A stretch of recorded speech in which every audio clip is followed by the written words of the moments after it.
Hi, I'm Larry Dignan from Constellation Insights, and we're here with Steve Wilson, analyst at Constellation Research, to talk about confidential computing. Hey, Steve, thanks for joining us. A great pleasure, Larry. How are you doing? Good. So I guess let's just start from the top. What is confidential computing and why should we care? Confidential computing is like the dream of hardware computing coming to a cloud near you. If you know anything about security, you'll know that hardware security modules and this sort of thing has been around for a long time. It's been the way that banks do security for several reasons. Computing is based on keys, encryption keys, firmware, configuration files. The geeks call it secret material, and this is the weak point of any computing. To do it seriously, people put these things into hardware security modules.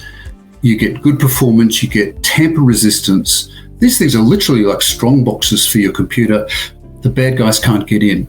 Very expensive, very specialized, very fragile. You need like special talent to be able to configure these things. Confidential computing kind of virtualizes this. It puts it in the cloud. It's creating new standards for the hardware, the cryptography, the firmware. But above all, it's producing what's called attestation, which is the idea that there's a monitoring service that looks after the quality of all of your software, all of your patches, all of your configurations, so this stuff stops breaking. And why hasn't this, why hasn't this like rolled out, been scaled, et cetera? Because everything we've been doing is kind of software based at the moment. Exactly. And, the professionals have been looking for this for years, decades. It's hard. The standards are hard. The engineering is hard.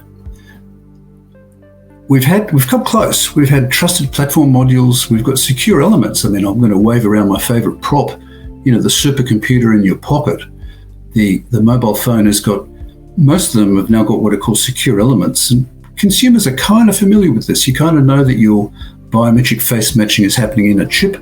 And the chip, famously, even the cops can't get into some of these chips to unpack the secret. So we're coming close, but this stuff needs to be commoditized. And instead of just having it at the edge, we need to have this confidential computing in the cloud. And that's the dream that's coming real now. And you've been researching this topic really forever. Where do we stand with the standards and getting into the cloud and all that? And what's that even look like in the cloud? Well, it's going to disappear in the cloud. I mean, that's the beauty of it. The Confidential Computing Consortium is the leading industry group, the industry alliance that's taking over standards. The other acronym that I want the viewers to hear, and hopefully it'll stick, is TEE, Trusted Execution Environment. It's probably too much of a mouthful, but it's basically the new breed of chips. So new standards for these chips. The chips are going to become available in the cloud. And the powerful thing about the Confidential Computing Consortium as an industry group is that it's attracting the major players, Microsoft, Google, and so on. The big cloud providers are up there, and this stuff should become quite ubiquitous quite quickly. How quickly are we talking? Are we talking 2-3 years? Are we talking 5? I think realistically, Larry, 2 to 3 years would be a good target. There's enormous urgency around this. A point I want to make is that we're sort of flipping the security paradigm. Anybody in security sort of uses terms like banking grade security or government grade security. We need to flip that. We've had some incredibly terrible disasters with the IoT. I talk about the supercomputer in my pocket. The mobile phone has got as much computing power as the supercomputer of the 1970s. Well, hey, what? Your car has got even more computing. Your Barbie doll has got more computing now than a supercomputer did a few decades ago. The bad guys are exploiting that computing power. You may remember the Mirai botnet. About 2 years ago, attackers took over. They hijacked networked domestic security cameras. They polluted the firmware with their own notorious botnets, and they use these things to spread spam. These botnets are getting smarter, they're getting more evil.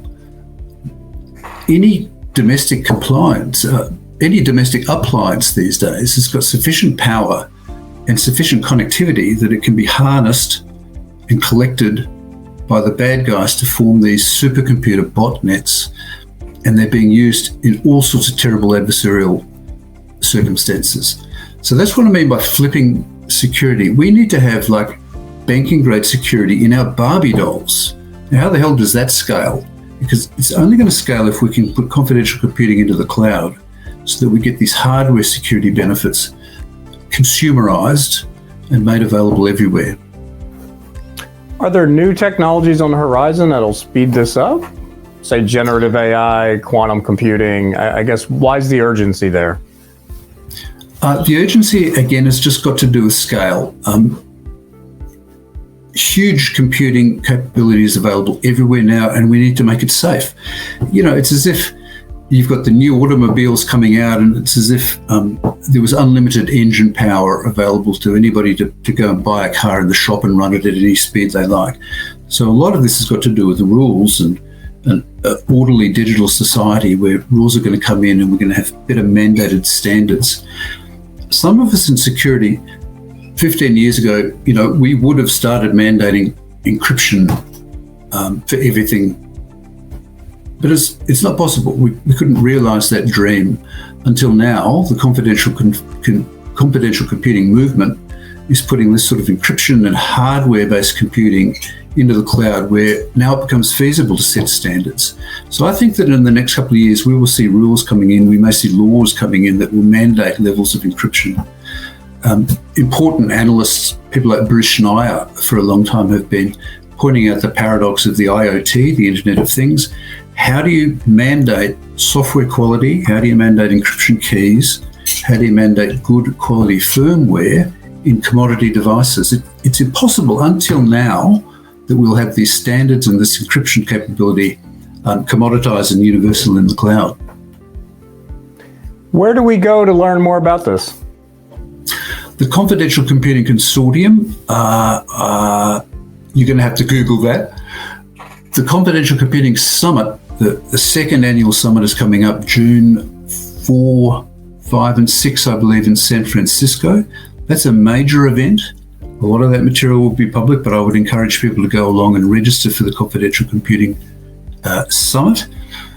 And you will see artificial intelligence as a key theme of the event this year, but you'll see a lot of the big cloud players there talking about the importance of this new standard. It's a new benchmark for doing security and encryption at scale. And now I could also plug my own blog, because I've been blogging about this now for the last 6 to 12 months. So I've been talking about making confidentiality a consumer right, and you'll see some of that on our blog site. Quick question, in terms of who leads the charge here, is it the actual hardware companies, or is it the cloud players, or the software players? You know, it's a bit of both, and that's where the cloud is heading. The chip manufacturers, Intel, I could name them all, but I don't want to make, I want to make careful that they're not actually aligned with the Confidential Computing Consortium. The membership is obviously growing all the time, but the semiconductor manufacturers, that's where the secure cryptography is going to happen, all the way down to the silicon. But of course, the silicon is useless to people unless it's also available and accessible through the operating system. So Google and Microsoft are leading in this area. Really, from silicon to cloud, what we need to see is a continuous, seamless set of computing resources, so that the application developers eventually can be just continuing to write their code in the languages that they like, integrating components, but making sure that the computing stack through the cloud all the way to the silicon is making use of this. Again, it's encryption, it's key management, it's firmware, reliable software components all the way down to the silicon.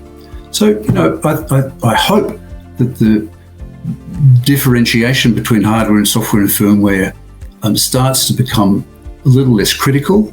It's certainly silly that developers need to be aware of those different layers at this stage. And if we can abstract that away through confidential computing resources and APIs in the cloud, then we will get that robustness, hardware security available at the software level. All right.